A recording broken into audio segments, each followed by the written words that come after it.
Bidi bidi bang bang bidi bang bang bidi bang bang bidi ben. Hey. Bang bang bidi bang bang bidi ben bena bena boho gena men. Hey. Early Sunday morning it was a big and a small girl. Íñigo Alfonso, bienvenido a Línea Clara. Gracias por invitarme. Un saludo, bueno. Muchas gracias por estar con nosotros, Íñigo.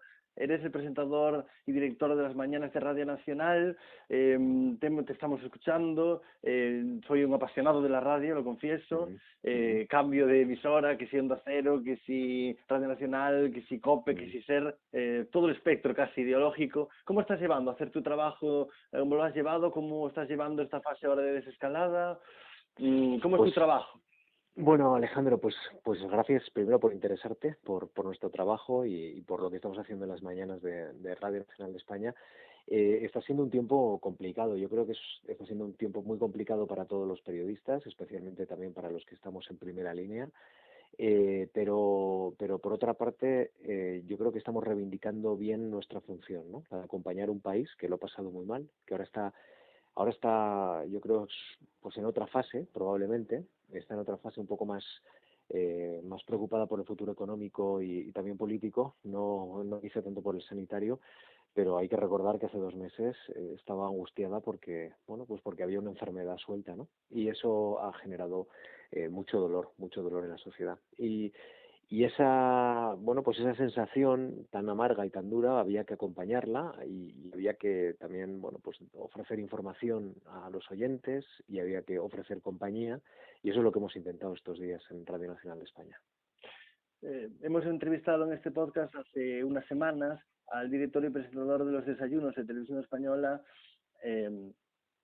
Entonces, le preguntábamos por su libertad individual a la hora de hacer su programa, a la hora de ejercer la dirección y presentar en los desayunos de Televisión Española. Y Xavier nos decía que sí, que él se sentía totalmente libre, que estaba haciendo el tipo de programa y el formato y las opiniones y todo lo que conlleva ejercer la dirección de un programa de estas características, como él quería, con total libertad. ¿Cuál es tu caso? ¿Es el mismo caso? ¿Eres libre a la hora de hacer tu trabajo? Sí, Alejandro, absolutamente. Me siento absolutamente libre y por tanto me siento absolutamente responsable de lo que se emite. Yo tengo 42 años y hace 10 ocupé la dirección de un informativo de noche durante 2 años que me enseñó una cosa muy importante, la que probablemente es la que he aplicado de forma clara a partir de ese momento, hace 10 años, que para embarcarte en un proyecto de estas características y con esta responsabilidad, uno tiene que confiar en su jefe, en el equipo que le ofrece esa posibilidad. Y en mi caso me lo ha ofrecido la persona probablemente a la que más respeto de Radio Nacional de España, que es mi jefe directo, Raúl Heitzman, que durante prácticamente 10 años ha sido mi jefe en el área de Nacional, del área de política, cuando yo estuve en el Congreso de los Diputados, que es un periodista de radio pública responsable, independiente, autónomo y que se cree además el mandato que tenemos por parte de los ciudadanos. Y eso es lo que me encargó. Me dijo: Íñigo, yo quiero que tú puedas hacer esto en la radio, y porque él me lo ofreció le dije sí. Con otras personas no sé si este proyecto hubiera sido posible, pero diariamente manejo un enorme caudal de confianza y ese caudal de confianza, claro, al final pues se transmiten pues en acciones concretas, en decisiones concretas, como hacemos en todas las radios y en todos los periódicos de España. Habrá días que acertemos, habrá días que no, pero sí que puedo decir que puedo ser responsable de cada una de mis decisiones, incluso de las que he fallado. Y esto no creo que se pueda decir siempre en el periodismo en España. Y esto es muy importante para mí. Si ocurre algo bueno o ocurre algo malo, yo puedo dar las razones de por qué ha pasado. Pero no puedo o no debo echar balones fuera porque no hay quien me haya impuesto nada. Soy yo quien lo ha realizado. Ha habido muchas acusaciones, en especial a la tele pública, a Radio Televisión Española, a los formatos de opinión y de política que hay en esta cadena, en la 1 en especial. A Forte se le ha acusado gravemente, él se defendía en este programa. Yo me mojé y le quise dar la enhorabuena por el trabajo. Esa es mi opinión. Yo creo que está haciendo un gran trabajo la tele pública. que solamente haya fallos y errores como puede haber en cualquier otra emisora, ya sea de radio, otra cadena de televisión o lo que sea, pero no he percibido ningún tipo de manipulación y al contrario, he recibido una buena información de la tele pública y también quiero darte enhorabuena a ti, Íñigo, porque desde mi opinión, como oyente de radio, pues estás haciendo un trabajo muy, muy bueno, al igual que Pepa Fernández. Jo, pues te lo agradezco mucho, Alejandro. Mira, tenemos un problema en Radio Televisión Española y es que somos objeto de disputa política. Y yo creo que eso nos está haciendo mucho daño. Nos hace mucho daño a los trabajadores y hace mucho daño a la marca. De tal manera que los políticos tienen la sensación de que esta radiotelevisión es más suya cuando ellos gobiernan y es menos suya cuando no lo hacen. Y eso hace que, bueno, pues que hagan disputa política, que lleven sus afrentas y su confrontación diaria también a la radiotelevisión pública. Y eso nos hace mucho daño porque, bueno, pues nos convierte casi en una piedra que va de un lado a otro delante de la sociedad. Cuando realmente no creo que sea así, cuando creo que realmente estamos haciendo un trabajo mucho más independiente. Pero es muy difícil demostrar a los ciudadanos que ese trabajo es independiente y es autónomo cuando uno ve a sus políticos, en los que muchos de ellos confían, pues denigrar y criticar a la radiotelevisión pública. Yo creo que se equivocan totalmente. Se equivocan los que estando en el gobierno, cuando no lo están, no critican, y al revés. Creo que deberíamos optar por conseguir un acuerdo político que consiga blindar la radiotelevisión pública y que se convierta esto en una institución como ocurre en otros países.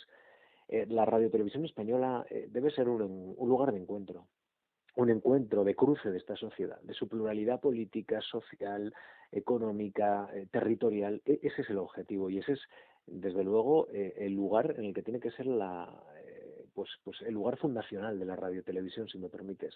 Y esto que yo creo que lo tenemos bastante asentado muchos de los trabajadores, desgraciadamente no lo tienen interiorizado los partidos políticos.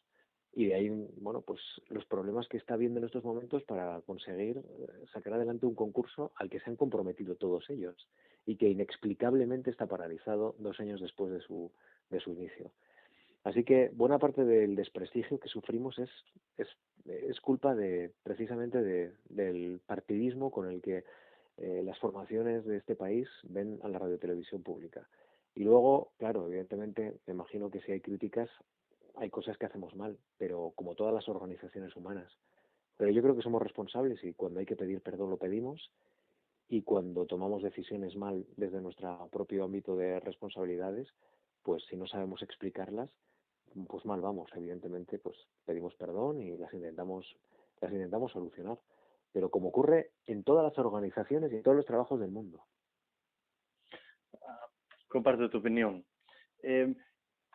Bueno, como oyente de radio, Carlos Alsina en su programa Más de Uno, voy a buscar la fecha exacta, no quiero meter la pata, el 24 de abril, sí, 24 de abril hizo lo que denominaron tributo a la radio. En ese programa entró en directo Ángeles Barceló haciendo su programa en la cadena SER, Carlos Herrera haciendo su programa en la COPE, Pepa Fernández, tu compañera en Radio Nacional. No sé si te dio, no sé si decir pena no poder entrar tú o simplemente te alegraste por el formato, no sé si lo escuchaste o si lo conoces. A ver, bueno, el programa ¿no? El tributo a la radio. Sí, fue un grandioso programa de un excelentísimo profesional al que admiro y respeto muchísimo como Carlos Alsina. No sentí no participar en él, porque yo, aunque te parezca raro lo que te voy a contar, Alejandro, sigo siendo más oyente que arquitecto de radio. Muchas veces me pregunto cómo es posible que esté donde estoy. Todavía, estoy a punto de terminar la segunda temporada y todavía hay días que me pregunto cómo es posible que este sueño se haga realidad. Yo tengo 42 años ahora mismo y las personas con las que comparto la mañana en España son personas que, bueno, pues que uno de ellos creo que tiene unos 10 o 12 años más, otra pues tiene probablemente 15 años más, otros 20 años más. Es decir, a mí esta oportunidad me ha llegado muy joven, siendo joven entre comillas los 42 años o 41 años que tengo. Y, y entonces yo sé exactamente el lugar que ocupo. Yo ocupo un lugar en el que estoy construyendo un programa de radio, en el que estoy intentando, bueno, pues colocar a la radio donde yo creo que debe estar, con un equipo excelente de profesionales, más o menos de mi edad y un gente un poquito más joven, y estamos deslomándonos, literalmente, trabajando horas y horas para que este producto sea útil para el oyente. Entonces, cuando me explicaron en Onda Cero, los compañeros de Onda Cero, que iban a hablar con Pepa, porque, bueno, ellos habían decidido hablar a partir de las 10, Sí. yo dije que tenía todo el sentido. Si hay un buque insignia en Radio Nacional ahora mismo es Pepa Fernández, que ha cubierto casi pues 20 y pico años de los fines de semana, ¿no? Y yo no es que me esté haciendo un camino en la radio, yo esto no lo tomo como una proyección personal, yo esto me lo tomo casi como un servicio a Radio Nacional, que me ha pedido Radio Nacional en estos momentos, bueno, pues hacerlo, ¿no? Y ese esfuerzo yo lo hago absolutamente generoso y disfruté como un enano escuchando a personas que he escuchado en la radio toda la vida. Y a veces pienso, cuando nos invitaron en la Complutense, en el Día de la Radio, a los cuatro que estamos haciendo en las mañanas, hay muchos más compañeros que en otras radios hacen las mañanas, pero los cuatro de las cuatro principales radios, me tenía que pellizcar, Alejandro. ¿Qué hacía yo sentado en esa silla, al lado de Alsina Herrera y Agnès Barceló? Pues eso es posible en España. Y eso es posible gracias a Radio Televisión Española. Y se lo tengo que agradecer. Así que máxima generosidad y máximo agradecimiento a Radio Nacional, y a Carlos Alsina máxima admiración, y además que tengo una excelente relación con él, hablamos habitualmente, y me parece un hombre que es muy talentoso. Me parece una persona, un activo en la radio increíble. Pues yo creo, en mi opinión, que tener a un periodista como eres tú, Íñigo Alfonso, en la radio pública, y a Pepa Fernández y otros compañeros, pues lo que hace es dar fe, es la prueba de que hay grandes profesionales en la radio y televisión pública, y de que hay grandes periodistas que ejercen con honestidad su trabajo a diario. Pues te lo agradezco. Yo, Alejandro, mira, no quiero ir de lo que no soy. Eso es así. Es decir, habrá gente que no le guste el programa, habrá gente que no le guste el tono. Mi tono es más tranquilo, es más explicativo, probablemente intentamos ir al análisis diferente o hacemos cosas diferentes a lo que hacen los compañeros, pero, Sí. pero nosotros realmente trabajamos mucho, y yo no me levantaría todos los días a la 1 de la mañana y estaría a las 2 de la mañana trabajando en la radio para manipular. Yo me tengo en consideración en ese sentido. Soy una persona responsable, he tenido una educación excelente, he tenido una oportunidad que probablemente en este país han tenido pocas personas. A mí me han enseñado que esto hay que ejercerlo con responsabilidad, y yo, sinceramente, no me pegaría una paliza como la que me estoy pegando para manipular y obtener un rédito personal. Yo en este sentido lo tengo clarísimo. Es que no lo haría, no lo haría. Y si lo estoy haciendo es porque creo. Si estoy haciendo este esfuerzo es porque creo que estamos construyendo lo contrario a lo que muchos de los que nos critican pues nos acusan, probablemente sin que nos escuchen, porque es imposible, yo creo, que acercarse a la radio, escucharnos como nos escuchan y criticarnos y decirnos lo que nos están diciendo a veces. Yo creo que eso es imposible, porque hay críticas que no se entienden, salvo de personas que no escuchan, que me parece muy razonable. No todo el mundo tiene que escuchar Radio Nacional. Oye, cada uno tiene que escuchar lo que quiere. Pero yo no me levantaría todos los días a la 1 de la mañana y estaría a las 2 trabajando para manipular. Es que no merece la pena. Estamos haciendo esta entrevista, son las 2:18 de mediodía del viernes 5 de junio. Esta entrevista se podrá escuchar, se estrenará en el canal de YouTube de este podcast a las 10:15. Lo digo porque están surgiendo noticias de última hora, y como tú trabajas en la radio y cuentas información a diario, pues quería compartirla contigo y con los que nos escuchen. Hay buenas noticias. Leo en El País, leo literal. Bueno, se está comunicando el cambio de fases de las distintas provincias y comunidades autónomas de España. La información del País recoge que España queda dividida en dos: 23 millones en la fase 2, 23 millones de personas, y otros 24 millones en la fase 3. En la fase 3 pues pasa Galicia, donde resido yo, pasa Asturias, Cantabria, País Vasco, La Rioja, Navarra, Aragón, Extremadura, Murcia y Andalucía. Completa, pasa a la fase 3. También lo hacen provincias de Cuenca y Guadalajara, en Castilla-La Mancha. En Cataluña avanzan las regiones sanitarias de Alt Pirineu, y Arán, Terres de l'Ebre y Camp de Tarragona. Las ciudades autónomas de Melilla, lo hace Melilla, Ceuta espera una semana más. Después de detectar un pequeño brote. A la fase 2 progresa Madrid y las comarcas metropolitanas de Barcelona y Lleida en Cataluña. La Comunidad Valenciana sigue en la fase 2, Castilla-La Mancha, Toledo, Ciudad Real y Albacete también en la fase 2, pasan también a esta fase 2 Castilla-León, menos la comarca del Bierzo, que ya estaba en esta fase 2 desde hace una semana. Bueno, llegan por fin buenas noticias, la desescalada avanza con algunos pequeños brotes en Ceuta, como comentaba, en alguna otra población, pero bueno, moderadamente bien, ¿no, Íñigo? Sí, hombre, es una muy buena noticia que vayamos saliendo poco a poco. Creo que el gobierno ha explicado de todo este proceso un tanto de forma extraña, porque creo que las primeras señales, Alejandro, eran que íbamos a ir más lentos y en las últimas semanas se ha acelerado todo el proceso. Creo que eso hubiera exigido un procedimiento de explicación pública mejor, pero bueno, más allá de ese detalle, creo que es una buena noticia que este proceso, que está aconsejado, entiendo yo, por técnicos, que los técnicos de las comunidades autónomas están haciendo su trabajo y los técnicos también del Ministerio de Sanidad están haciendo también otro examen importante e interesante, desde luego, a las capacidades sanitarias de cada una de las comunidades autónomas. Creo que es muy importante que vayamos intentando recuperar.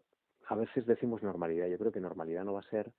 Eso de nueva normalidad a mí tampoco me gusta. Yo utilizo la palabra nueva realidad porque me parece que eso es lo que mejor define, ¿no?, el esfuerzo que vamos a tener que hacer para acostumbrarnos a lo que nos espera. Y eso es muy importante. Pero más allá de esto, más allá de los esfuerzos, creo que es muy importante también contar a la gente que los esfuerzos que hemos realizado han servido para algo. Porque ¿quién nos iba a decir hace 3 meses, Alejandro, que esto iba a durar tanto?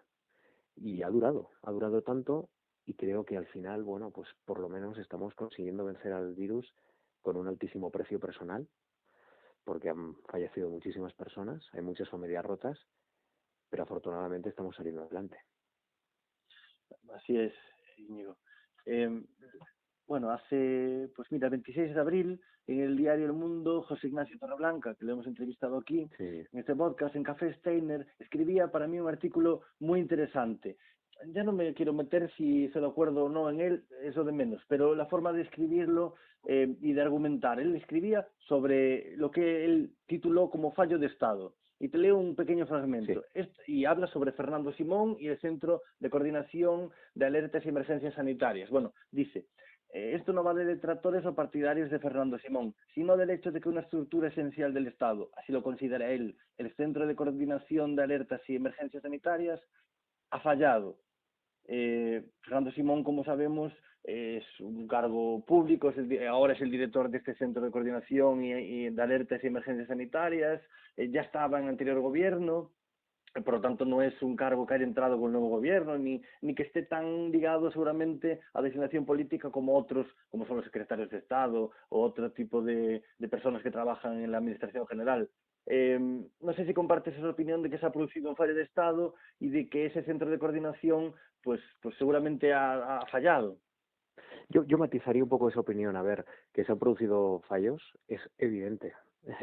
Es que es evidente porque no supieron ver ni el gobierno, ni los epidemiólogos que asesoran al gobierno, ni tampoco las comunidades autónomas, porque esto, si es un fallo de Estado, es un fallo de todo el Estado. Uh-huh.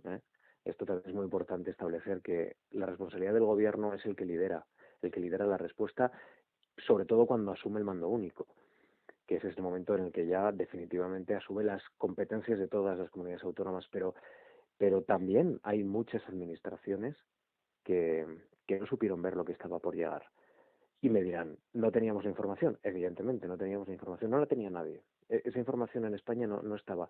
Y es verdad que, viendo lo que estaba ocurriendo, por ejemplo, en Italia, las alarmas debieron haber sonado mucho antes.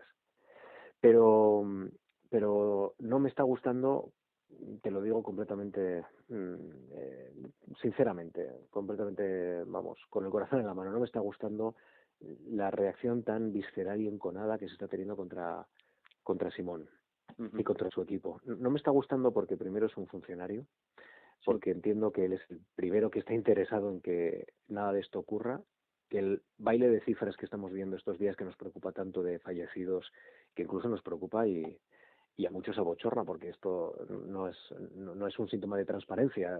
Algo está ocurriendo con los datos y esto habrá que revisarlo bien qué está sucediendo para que no vuelva a ocurrir. Pero él, yo entiendo que como líder de ese equipo está interesado en que esto funcione. Y, y la verdad, no entiendo las ganas que en este país tienen algunos de señalar concretamente a esa persona, por encima incluso de cargos políticos que conforman el gobierno, al que probablemente podamos exigir más responsabilidades porque son los que firman las últimas decisiones. En esta crisis hay unas decisiones de carácter técnico y luego están los políticos que en muchas ocasiones tienen que hacer compatibles decisiones que son contradictorias o intereses que son contradictorios, como son los de la economía y la salud, a veces en esta crisis lo hemos visto, o la política, sus propios intereses electorales con los de la salvaguarda de los intereses sanitarios del país. Y la verdad que en redes sociales veo un ensañamiento contra Fernando Simón que no entiendo que sea normal. Me parece que es fuera de toda necesidad en este país. Se puede criticar constructivamente, se puede criticar, y eso es evidente porque el centro ha fallado, y ha fallado el gobierno muchísimo, pero señalar a Fernando Simón como se le está señalando, Sí. casi con un odio visceral, es que no quiero estar en su piel. Es que no me gustaría ser Fernando Simón y después de estar trabajando en el Ministerio 12 horas ir a mi casa y que me insulten por la calle. Porque estoy seguro que eso está ocurriendo, ¿eh? Y no lo entiendo, la verdad. Yo tampoco. Señalaba a Torreblanca porque en ese artículo creo que iba en esa sintonía, ¿no? De no personalizar y simplemente Claro. pues señalar un fallo de Estado para aprender. Él señalaba en ese artículo Sí. también que él lo que pretendía era hacer ver que en su opinión no había una estructura, una institución o un mando fuerte, central, que sea capaz de hacer frente a una situación de este tipo que nunca habíamos vivido. Entonces, yo comprendo que no exista hasta ahora porque nunca había pasado, pero ahora que ha pasado, pues, y nos ha sorprendido y ha habido, bueno, tantos fallecidos Sí. y ha sido tan desastroso, pues ojalá que se tomen las medidas que haya que tomar para que si esto vuelve en octubre, ojalá que no, pero si vuelve, que hay quien dice que puede volver, que no sea tan terrible como ahora. Claro, a partir de ahora Que nos creo que pille, también, quiere decir, que no nos pille tan desprevenidos, ¿no? Que claro, sí, absolutamente. Mira, tenemos que exigir material sanitario suficiente y preparación en los hospitales suficiente porque lo que han vivido los médicos es inaceptable. Los médicos y todo el personal sanitario. Tenemos que pedir transparencia a las instituciones porque no puede ser que en España no se sepa ahora mismo cuántas personas han muerto. Y esto es una falta de respeto a las familias y a tantas personas angustiadas en este país. Hoy estamos además terminando 10 días de luto oficial y esto tiene que quedar claro. Creo que es muy necesario que el ciudadano ahora mismo tenga no solo las herramientas de transparencia suficientes y de información, sino que también pueda exigir una política informada, es decir, una política informada por evidencias científicas. A partir de ahora no se puede tomar decisiones en la crisis del COVID de oído, sino de acuerdo con evidencias científicas. Y para eso los científicos y los técnicos tienen que informar al gobierno y a los diferentes gobiernos autonómicos sobre cuáles son las medidas en la desescalada y cuáles son las medidas que hay que hacer si hay que volver a proteger a la sociedad ante un rebrote.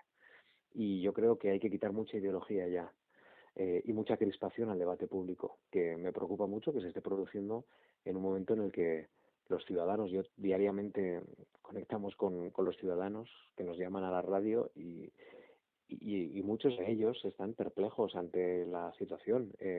El balance mínimo de muertos en España es 27.000 y hay fuentes que lo sitúan en 44.000. Es una barbaridad. No sé qué necesitan los políticos en este país para que con 44.000 muertos, no sé qué necesitan más para ponerse de acuerdo y pactar una estrategia común. Es que Si esto está ocurriendo con 44.000 muertos, no sé qué puede ocurrir cuando, desgraciadamente, los políticos se olviden de los que han fallecido en esta crisis. Comparto tu reflexión, Íñigo. Estamos hablando de la desescalada, de esta situación de escalada, digamos, de una crítica muy fuerte en medios, la clase política enfrentada a pronunciándose unos términos, yo creo que rechazables. Creo que, en mi opinión, no es momento de enfrentarse tanto y sí de contraponer ideas, de debatir y de aprender, de depurar responsabilidades políticas si lo hay que hacer, responsabilidades penales si también corresponde o no, eh, Claro. y ya está, y avanzar. Porque esto puede volver y no nos puede volver a pillar desprevenidos otra vez. A donde iba con la pregunta, entrevistabas a Rosalén en tu programa, Las Mañanas de Radio Nacional, Sí. hace unas semanas, una entrevista muy bonita, en la que la artista afirmaba que ella pensaba que íbamos a salir de esta, pues, aprendiendo cosas, ¿no? Y aunque fuera con tristeza y con la dureza de esas cifras de fallecidos que es tremenda, de esas familias rotas, bueno, ese drama, pero saliésemos con una lección aprendida, mejores personas, más empáticos, más solidarios, Ujú. más unidos. Él decía que le daba pena que parece que no está siendo así. No sé cuál es tu opinión. Sí, hoy hemos tenido en el programa al premio Princesa de Asturias 2000, bueno, Príncipe de Asturias en este caso 2008, de investigación, Pedro Miguel Echenique, que es un físico muy importante de este país, un científico de primera línea. Uh-huh. Y cuando le he preguntado, ¿eres optimista? Él me ha dicho, yo en público siempre soy optimista porque me parece que en público no se puede no serlo. Y es verdad que los que creo que tenemos un cargo de responsabilidad en el ámbito público, ya sea porque unos sean políticos, otros sean científicos, otros escriban, bueno, pues nosotros que estamos en la radio, que tenemos una responsabilidad, que compartimos una responsabilidad con los oyentes que nos escuchan, pues yo creo que tenemos la obligación de mostrar un horizonte y decir a la gente que evidentemente tenemos que conseguir mejorar y evidentemente evitar que lo que ha ocurrido pues pues vuelva a ocurrir y sacar buenas conclusiones, sacar conclusiones importantes de toda la solidaridad y todo el esfuerzo que han realizado muchísimas profesiones muy precarias, personas que no tienen apenas sueldo y que han tenido que, mientras la mayor parte ha estado confinada en casa, han tenido que ir al supermercado, han tenido que ir a las gasolineras, han tenido que limpiar las calles, y eso es muy importante recordarlo. Luego está todo el personal sanitario, están las fuerzas de seguridad, bueno, pues hay muchísimas profesiones que en este tiempo han dado el do de pecho. Y ha habido mucha solidaridad, y ha habido mucha generosidad, y ha habido mucha preocupación de los ciudadanos. Yo creo que la lección que han dado los españoles ha sido increíble, respondiendo con mucha pues con mucha también resignación, pero con mucha responsabilidad a lo que les ha solicitado el gobierno. Pero este es el momento de mostrar un horizonte. Ahora hay que mostrar un horizonte, es decir, se le ha pedido a la gente que haga lo que debe hacer y la gente lo ha hecho. Bueno, pues ahora es el momento en el que ese horizonte se tiene que mostrar y en el que tenemos que responsabilizarnos. Y unos tienen más responsabilidad a la hora de construir ese horizonte que otros. No se le puede pedir a los ancianos que construyan ese horizonte. Pero igual a los jóvenes sí que se les puede pedir que arrimen un poco más el hombro. Y hay personas que viven muy con el agua al cuello y ahora mismo están viviendo una crisis económica brutal. Pero igual lo que se le puede pedir a las personas que están más desahogadas es que ayuden un poco más. Y no solo estoy hablando desde el punto de vista económico, estoy hablando de su tiempo, de la responsabilidad, estoy hablando de un proyecto colectivo. Y yo creo que eso es lo que entronca un poco con esa idea que planteaba Rosalén. Somos una sociedad que en este momento que lo estamos pasando tan mal debemos permanecer unida. La pregunta es, ¿cómo permanecemos unidos? ¿Tenemos la seguridad de que vamos a estarlo? Pues yo ahora mismo debería ser optimista, pero pues con el corazón en la mano te digo que no tengo todas conmigo para responderte que vamos a estar unidos. ¿Me gustaría? Sí. ¿Creo que va a haber mucha gente trabajando? Sí. Pero hay nubarrones en el horizonte también. Por tanto, hay que ser responsable y hay que decir aquello de que, bueno, creo que lo dijo el presidente Kennedy, pero también esto se ha reformado en muchas ocasiones durante la crisis anterior, y lo dijo hace muy poquito el presidente del Parlamento alemán, el señor Schäuble, que aquí en España por ejemplo, pues ha sido criticado por su política de austeridad y su posición en la crisis anterior, ¿no? Por la posición que Alemania defendió y que tanto afectó a España. Bueno, el señor Schäuble dijo hace muy poco tiempo, con el avance de los ultranacionalismos, dijo una palabra: hay que defender la democracia porque ni la democracia está a salvo del retroceso. Pues esto es lo mismo. Si quieres esta sociedad, hoy hay que defenderla. Hay que buscar ese proyecto unificado, unido, porque no va a venir solo. Es más, hay más peligro para que dé una vuelta atrás que para que progrese. Por tanto, esa duda de Rosalén, yo también la siento, aunque ahora mismo en esta hora me siento obligado a ser optimista, Alejandro. Mm. Te pregunto por el periodismo, por tu caso particular. Antes decías que te sorprendías por estar en la posición en la que estás, presentando y dirigiendo las mañanas de Radio Nacional. Eres, bueno, no sé cómo decirlo, sino sin decir competencia de grandes de la radio, como Carlos Herrera, como Carlos Alsina, como Ángeles Barceló.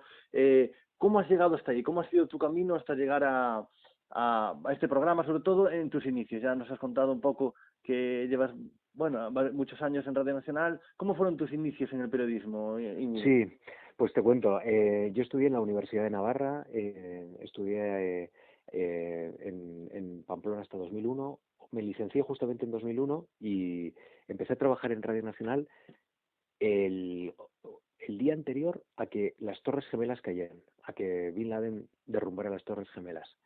Y en ese momento vi una redacción bullante trabajando y yo me sentí el hombre más, más inexperto del mundo, probablemente. Dije, pues yo vengo de sacar una buena carrera y no tengo ni idea cómo es posible que esta gente funcione tan bien creando un relato. Me ofrecieron un contrato, empecé a lanzar muchísimos contratos temporales, me iba al paro, volvía, pero tuve mucha suerte. La verdad es que he tenido jefes que siempre me han apoyado mucho y me han ayudado a conseguir, pues eso, desde prácticamente 2001 hasta hoy, una pues carrera en Radio Nacional y un tiempo en Televisión Española. Estuve trabajando un tiempo largo en las Españas, en España a las 8, España a las 6, a las 7 como becario. Después pasé al fin de semana, estuve casi 4 años. Trabajé 3 años en el área de información económica, me dediqué a temas de agricultura y pesca, energía, hasta que, bueno, pues pude pasar al Congreso de los Diputados, a la redacción parlamentaria, donde seguí tramitación parlamentaria. De ahí estuve 2 años dirigiendo el informativo nocturno de Radio Nacional, volví al Congreso de los Diputados, salté a Televisión Española durante un tiempo, donde fui adjunto a la dirección del telediario Primera Edición, y en 2014 volví a Radio Nacional de España y ocupé la dirección del área de coordinación parlamentaria, es decir, el corresponsal parlamentario de Radio Nacional. Allí pues me encontré la política de bruces, el cambio político, la llegada de la nueva política, el fin de la mayoría absoluta del Partido Popular y todo el tiempo de inestabilidad hasta la moción de censura de Pedro Sánchez. Y después, pues como te he contado, pues en ese momento en el que el jefe del área de Radio Nacional de España pasa a ser director de informativos, me ofrece la posibilidad de dirigir el informativo de las mañanas. Entonces, con esto te cuento que mi progresión ha sido pues casi minuto a minuto, como decimos en la radio, grano a grano. Y no me considero una estrella, me considero un trabajador, probablemente el primero entre pares. Es decir, ahora mismo yo estoy obligado a tener más responsabilidad y a tener más proyección, probablemente que otros compañeros que trabajan conmigo, pero esto en la radio pública pues es un tiempo, es decir, es el tiempo en el que la radio te invita a que tú le ayudes, ¿no? En Radio Nacional no tenemos liderazgos muy largos en el tiempo, como ocurre, por ejemplo, en las radios privadas. Entonces, el tiempo en el que a mí la radio me pide que yo lo hago encantado. Y, y además, con una sensación que te da mucha libertad, que es la de la no necesidad de mantenerte en el cargo.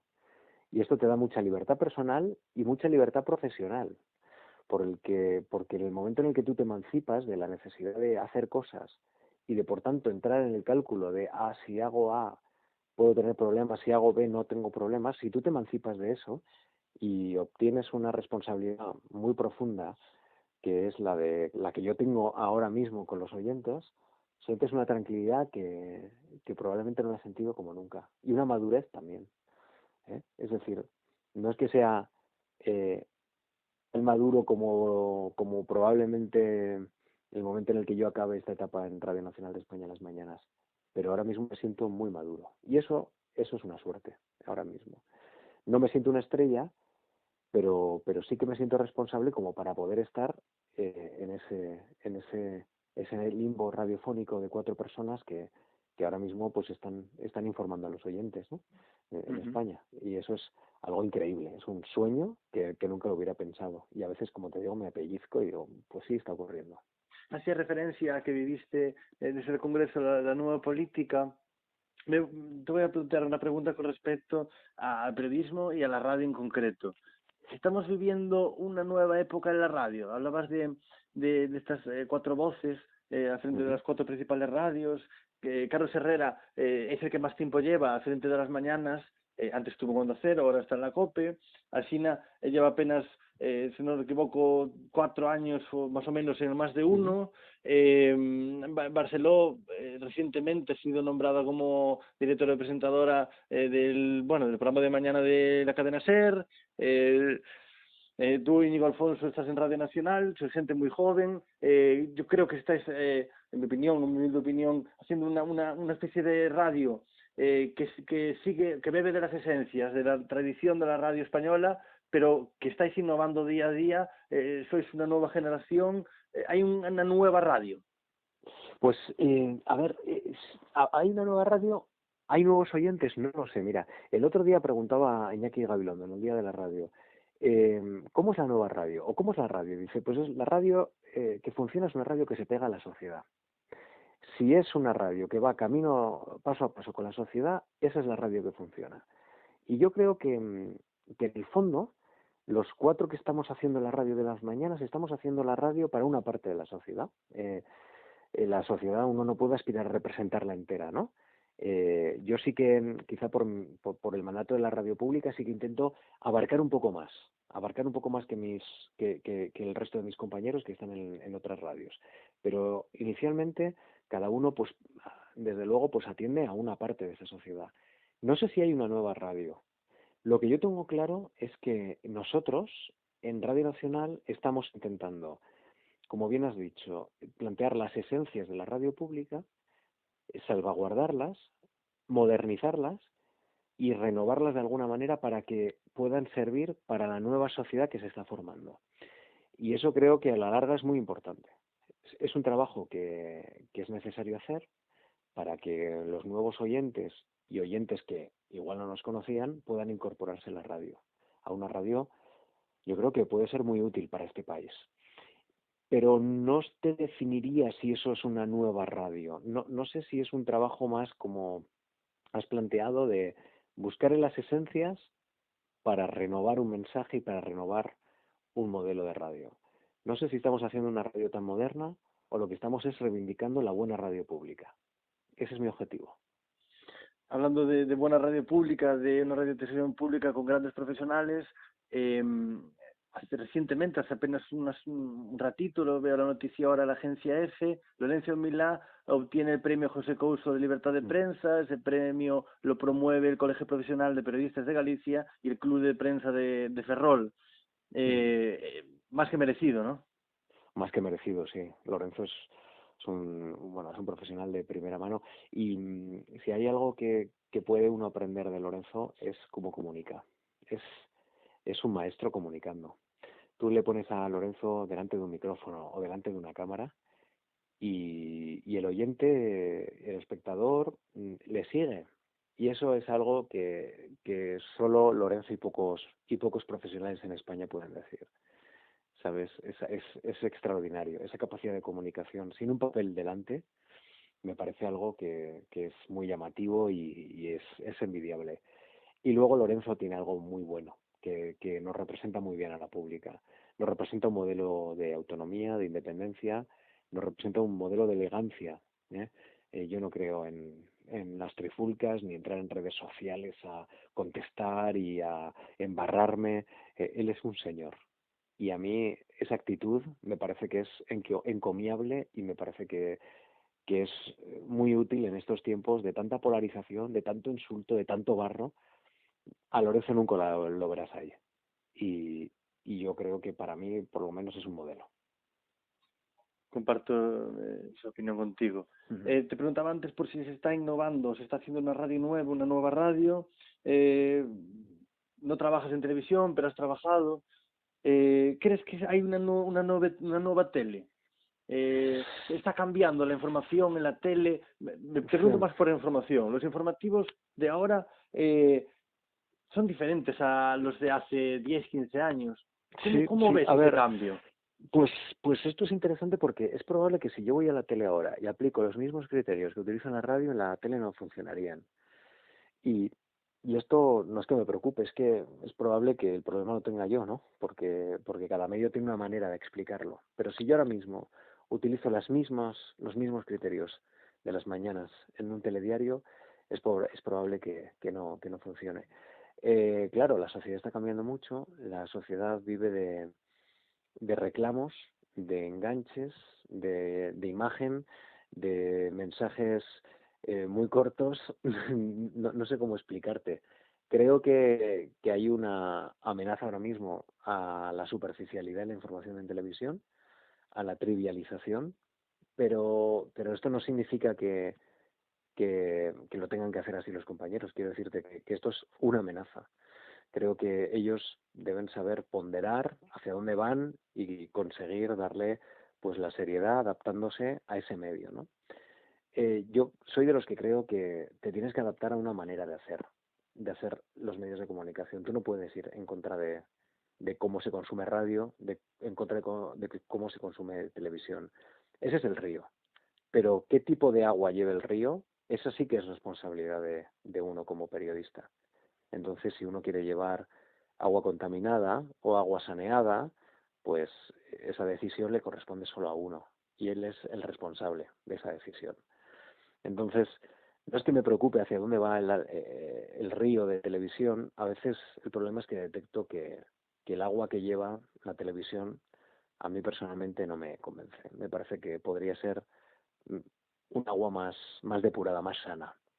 Pero bueno, no soy quien para primero valorar lo que probablemente tenga un éxito y lo que muchos ciudadanos aprecian y consideran como necesario. Yo creo que hay cosas que se pueden hacer de otra manera, pero respeto evidentemente lo que se está haciendo ahora mismo, que tiene mucho más éxito probablemente que si yo lo hiciera.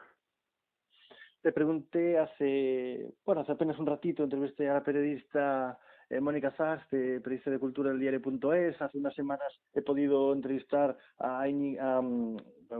se me fue ahora, a Sato Díaz, al director de cuartopoder.es y al director y presentador de Carne Cruda, que se emite también en el diario.es, a Javier Gallego. Les preguntaba por si había censura en España, sobre había temas difíciles de tratar o que, bueno, era dificultoso informarse e informar sobre ellos.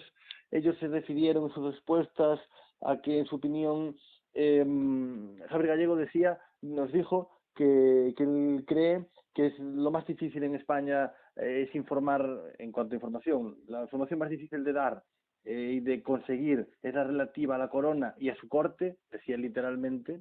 Y Sato Díaz nos decía que igual que en su momento se taparon, no literalmente, lo explico, más o menos, no recuerdo literal, nos dijo Sato Díaz que igual que en su momento, en su opinión, se habían tapado supuestas corruptelas de rey emérito Juan Carlos, él entendía que en este momento quizás podría pasar lo mismo con Felipe VI en el ejercicio de ser rey de España. ¿Existe censura en España? ¿Compartes esa opinión? ¿Es difícil informar sobre la corona y sobre su corte? Como A ver, decía el periodista de Carne Cruda, Javier claro, Gallego. yo no sé cómo es su experiencia ni sé exactamente si, si esto es un prejuicio o se han topado realmente con problemas a la hora de investigar a la corona. Eso no te lo puedo plantear, no te lo puedo asegurar porque no estoy en su experiencia, ¿no? Yo creo que para hacer acusaciones de este calado uno tiene que tener unas pruebas claras de si existe censura o no. Te lo digo porque en estos momentos en España yo he leído informaciones sobre el rey emérito y sobre las investigaciones que en estos momentos está planteando la, la Fiscalía en Suiza, ¿no? Eso se está publicando. ¿Qué es más, qué es menos? Eso no te lo puedo asegurar, el tiempo nos lo dirá. Y los compañeros que están trabajando en esa información, pues no sé si pueden decir que están trabajando con más dificultad que cuando están tratando de un partido político, de un presidente de un gobierno o de otro cargo similar. Lo que yo tengo claro es que sí creo que ahora mismo en la Zarzuela y en la Casa Real exactamente hay un interés por hacer las cosas diferentes, sobre todo por hacer las cosas muy diferentes a la recta final del rey Juan Carlos. Y nosotros, en este punto, nosotros somos parte del Estado, claro. Radio Televisión Española formamos parte del Estado. Y como parte del Estado, nosotros tenemos la obligación de informar también sobre la casa del rey. La obligación de informar no significa la obligación de censurar o de eludir información. Nosotros contamos lo que queremos que contar, pero también contamos algo que mucha gente critica en España, que es la agenda del rey y los discursos del rey, que mucha gente considera que no deben ser objeto de información. Nosotros es que eso ni nos lo planteamos, porque si nosotros estamos informando habitualmente de las posiciones políticas de cada grupo parlamentario, ¿cómo no vamos a informar de la jefatura del Estado? Somos parte del Estado y eso no tenemos ningún problema en hacerlo. Creo que hay veces que en este país se confunden planos, se confunden aspiraciones republicanas que son absolutamente legítimas con otro tipo de críticas que yo creo que no es que igual no estén fundadas, pero que igual para sostenerlas uno debería plantear si con pruebas esto ocurre o no está ocurriendo, ¿eh? Pero más allá de todo esto, creo que ahora mismo hay una voluntad por parte de los reyes de hacer las cosas diferentes, y yo entiendo además que la sociedad en general comprende que eso está ocurriendo así, independientemente de que este rey pueda tener más o menos simpatía que su padre. Eso el tiempo lo dirá. Y no sabemos cómo se va a enfrentar al futuro, y no sabemos cómo va a desarrollar probablemente pues todos los desafíos que van a venir, que son muchos. Pero lo que está claro es que ha tomado en el minuto cero de su reinado decisiones que se separan de la crisis con la que su padre dejó la institución. Ahora mismo ahí te recomiendo un podcast muy interesante en Spotify Radio, que lo está llevando Álvaro de Cózar y que creo que va por su cuarto o quinto capítulo y que explica todo el reinado de Juan Carlos I y que te ayuda también a comprender muy bien cómo acaba el personaje, pero también lo importante que ha sido ese personaje para la historia de España y para la democracia. O sea, que ojo con criticar todo y meter todo en el mismo saco, porque ha habido personas que para este país han sido muy importantes, a pesar de que se han ido oscureciendo ese pasado tan importante para el país. Y esto es una realidad y eso es así. Y el periodismo pues lo tiene que constatar, y así lo constatamos, evidentemente, todos los que somos periodistas en España. Pero esto no quita para pensar que es una institución que también ocupa un papel importante en el país. Haces mención al podcast, creo que se denomina El Rey, ¿verdad? Yo escuché Sí. 3 capítulos. Ex-Rey, exactamente. Eso es, X-Ray. Ex-Rey, efectivamente. Porque la parte final, entiendo, de los capítulos, o la parte final de esta serie, tiene que ver con Sí. todos los problemas que el rey Juan Carlos está teniendo, muchos de ellos relacionados con esta pregunta que me planteabas, de si existe censura, si ha habido negocios, si ha habido comisiones, no, qué problemas ante la justicia puede tener. Eso se explica después, pero claro, uno para entender bien al personaje tiene que también retrotraerse a lo que ha habido antes. Y eso es lo que te está explicando la importancia genuina y vital que ha tenido para la democracia en España que existiera el rey Juan Carlos, evidentemente. Ayer en el Congreso la diputada Mireia Vehí de las CUP dijo, leo del diario ABC, para que no se me acuse de que siempre recurro al mismo, antes hablé del País, ahora hablo de la ABC, porque sabemos que al final siempre uno se mete en esas discusiones. Yo intento leer todos, la verdad. Las palabras de Leín en el Congreso, dice el titular del ABC. Si los señores Borbones pasan por el juzgado, vamos a tener más recursos públicos. Bien, ella hacía referencia al Premio Príncipe de Asturias a los sanitarios que trabajaron, que hicieron frente en primera línea al COVID-19 en España, para reconocer su gran labor y agradecerlo, ¿no? Ella se pronunció en estos términos. Decía que había una campaña en Twitter en la cual se decía que no quería, que los sanitarios, algunos sanitarios, expresaban que no quiero premios de ladrones, etcétera. El presidente del Congreso, que el presidente en ese momento en el Congreso ayer, era de Partido Socialista, no estaba Meritxell Batet, sino que era el vicepresidente primero del Congreso, el vicepresidente primero de la mesa, perdón, que se llama Gómez de Celis. Retiró las palabras a la diputada, le dio, bueno, primero le preguntó si ella quería que las retirase. Ella le dijo que no, quería retirarlas, perdón. Ella le dijo que no. Él lo que hizo fue retirar las palabras. Posteriormente no le dio derecho a réplica. Esto provocó las quejas de diputados y representantes de otros grupos políticos como Íñigo Rejón, por ejemplo. No sé qué opinión tienes de esta polémica, no sé si crees acertado o no la actuación del presidente primero de la mesa, Gómez de Celis. Mira, yo he trabajado muchos años en el Congreso, sé la intensidad de los debates y sé que las decisiones se toman en el momento preciso y a veces, aunque los presidentes o los vicepresidentes tengan difícil objetivarlas, el reglamento de la Cámara les da el permiso o les da todo el poder de tomar una decisión en ese momento porque lo consideran oportuno.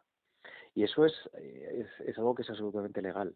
Entonces, es una decisión que es reglamentaria, como se dice en el Congreso, que uno se puede oponer a ella, que uno la puede criticar, pero que tiene todo el cuerpo normativo posible y, por tanto, desde el punto de vista legal no se puede objetar. Ese es el punto. O sea, que en lo que tiene que ver con el Congreso y la formalidad, que para entender la política en el Congreso esto es muy importante, las formas, no hay nada que objetar ante este hecho.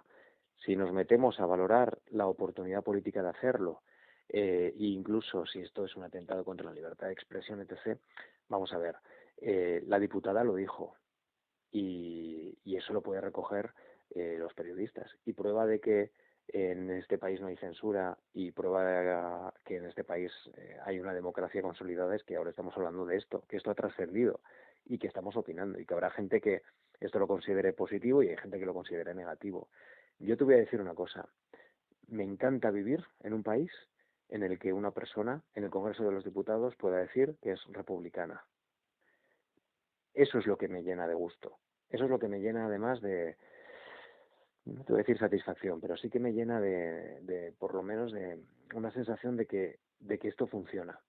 Que haya personas que hayan podido votar a la CUP siendo un partido antisistema que pide la independencia de Cataluña y pues la disolución del Estado español, y que esté sentado en el Congreso de los Diputados es probablemente la muestra de que existe en este país una democracia mucho más fuerte de lo que muchos dicen o de lo que muchos intentan mostrar diariamente con sus críticas. Y no hay mucho más que añadir. La deliberación política está bien. Cuando uno cree que se han lesionado sus derechos puede ir a los tribunales tardarán más o menos en decidir lo que opinan, pero la justicia en este país funciona, como bien ha demostrado la lucha contra la corrupción. Ha tardado mucho, pero ha tomado decisiones importantes. Hay personas que nunca creímos que podrían entrar en la cárcel y han entrado.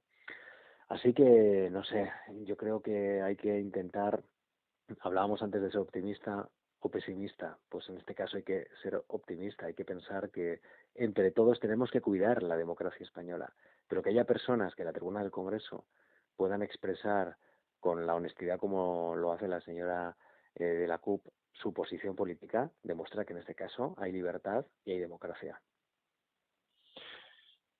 Antes te preguntaba por el caso concreto de la Corona, ahora te pregunto en general, no en España, sino en general, el periodismo, la labor principal del periodismo para ti es contar las noticias. Yo leí una frase estos días que decía, el periodismo es contar las noticias que no quieren que el poder, o algo así era, no quiere que cuentes. No sé qué opinión tienes acerca de eso. Claro, ¿Estás de acuerdo con o una reflexión en ese sentido? Que claro, el poder... originalmente, Sí.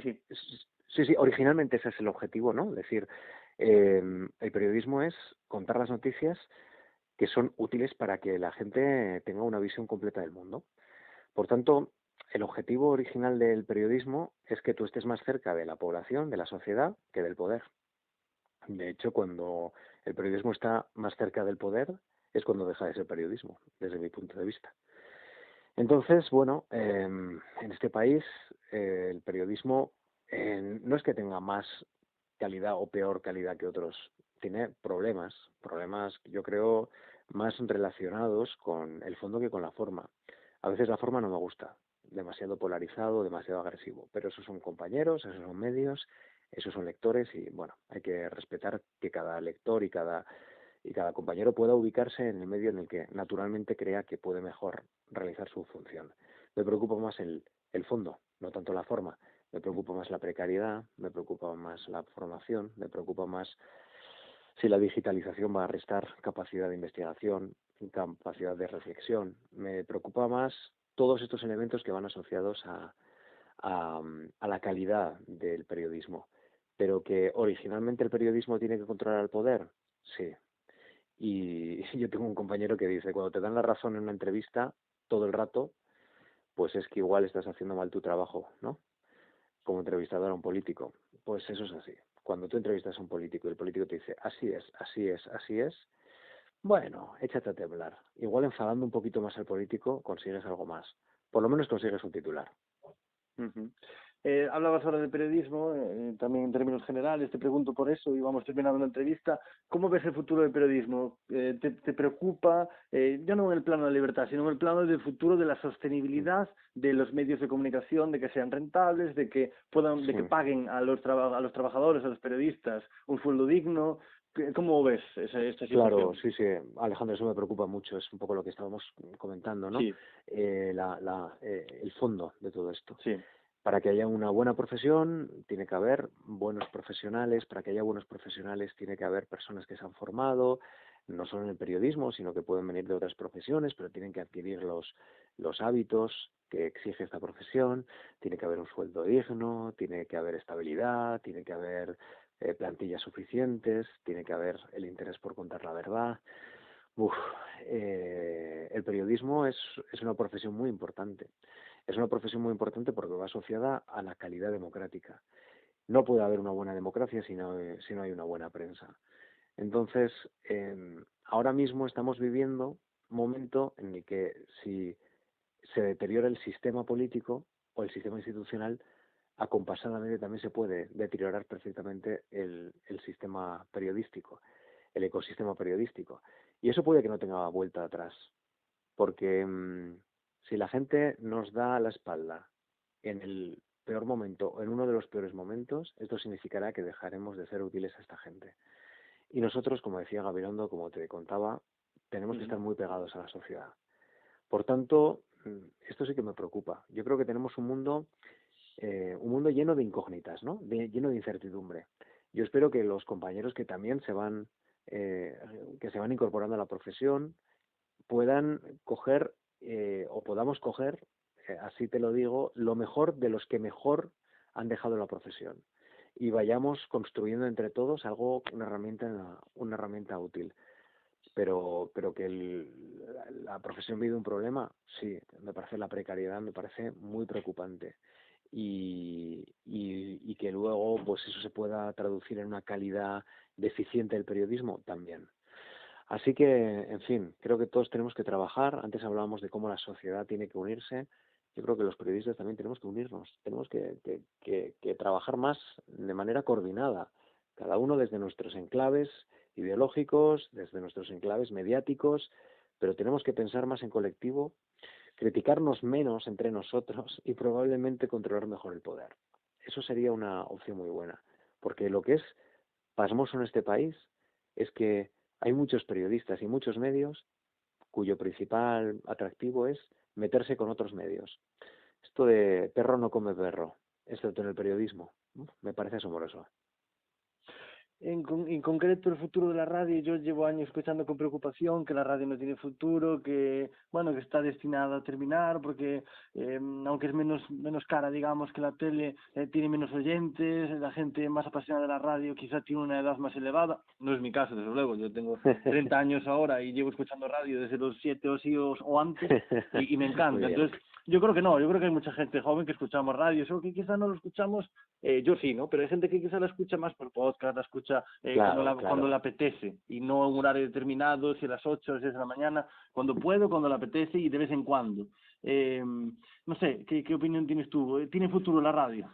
Hombre, sí, yo creo que tiene mucho futuro. Mira, estábamos deprimidos. En la reunión esta que tuvimos los 4 de la mañana, que te he contado en la Complutense, en el día de Sí. la radio, muchos de los compañeros que ya tienen mucha más edad que yo en ese sentido, y por tanto una visión probablemente mucho más consolidada, me decían, bueno, está esto lleno de incertidumbre porque no sabemos, porque los oyentes envejecen, porque no se incorporan los jóvenes, porque el podcast, porque la digitalización, porque...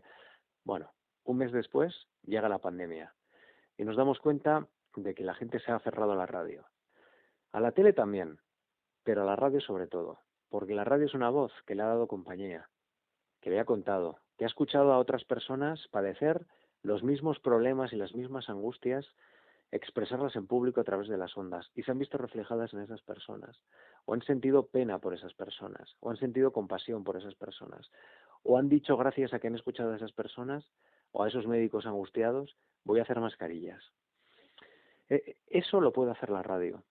Eso difícilmente lo hace la televisión y eso difícilmente lo hace la prensa. No quiero decir que la radio sea el medio total, no, tenemos nuestras limitaciones.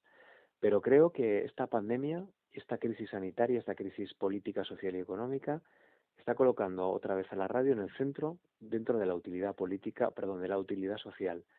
Y si conseguimos ser útiles a la sociedad, podremos alejar la política que tanto perjuicio puede ocasionarnos, ¿no? Y más a la radio pública, como te he explicado, pero colocaremos y podremos hacer un servicio de comunicación al servicio, si me permite esa expresión, de la gente, que esto es evidentemente lo que tenemos que hacer.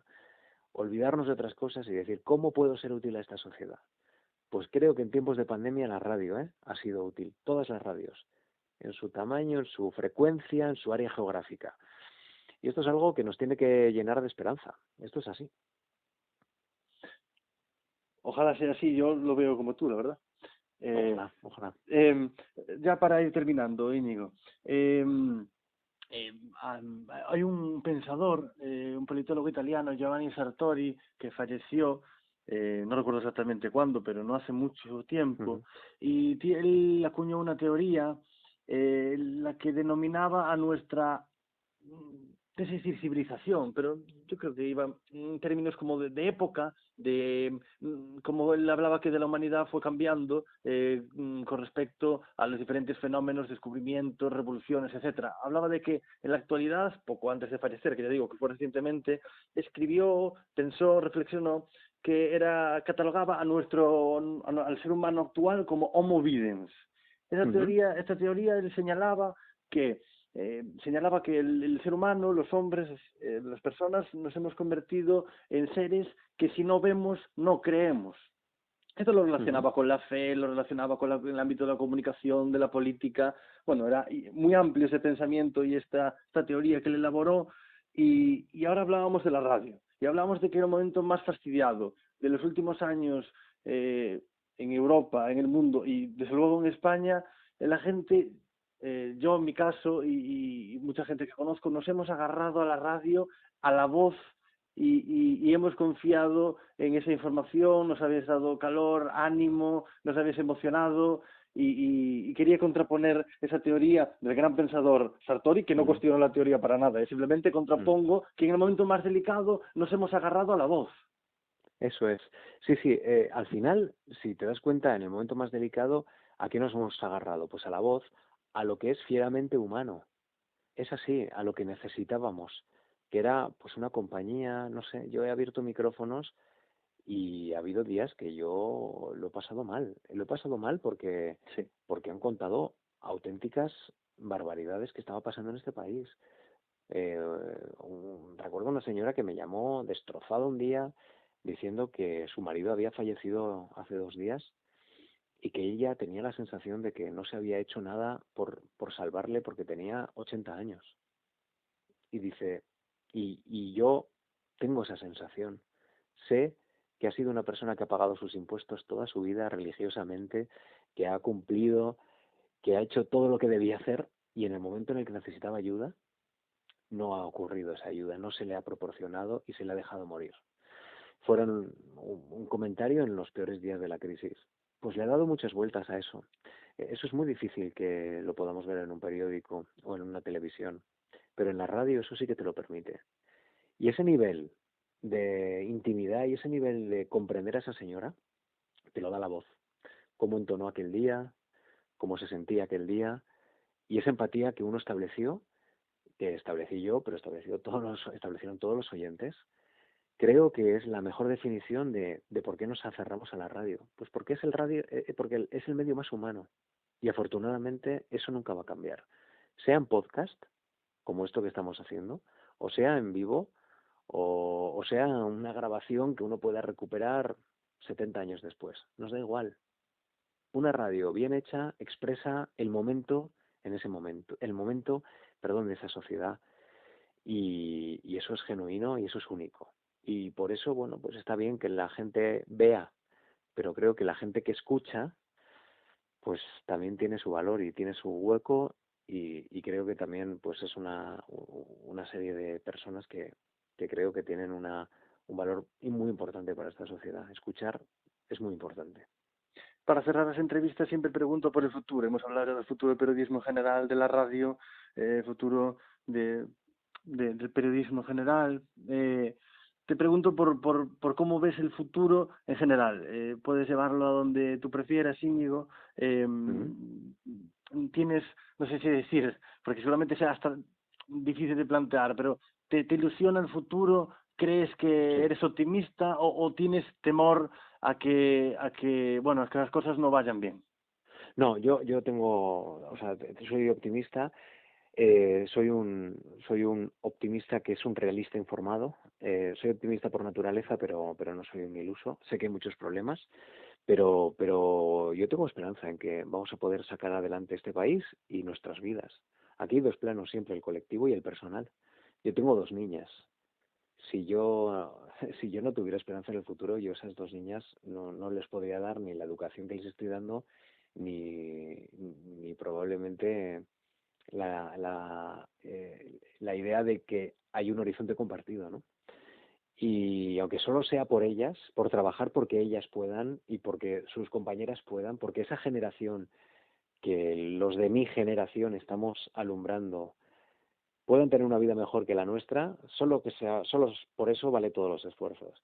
Yo creo que hay muchos problemas en el ámbito económico, político, me preocupa mucho el ámbito ambiental, me preocupa mucho todo lo que tiene que ver con el cambio climático y lo que les vamos a dejar a esas generaciones, pero yo tengo 42 años.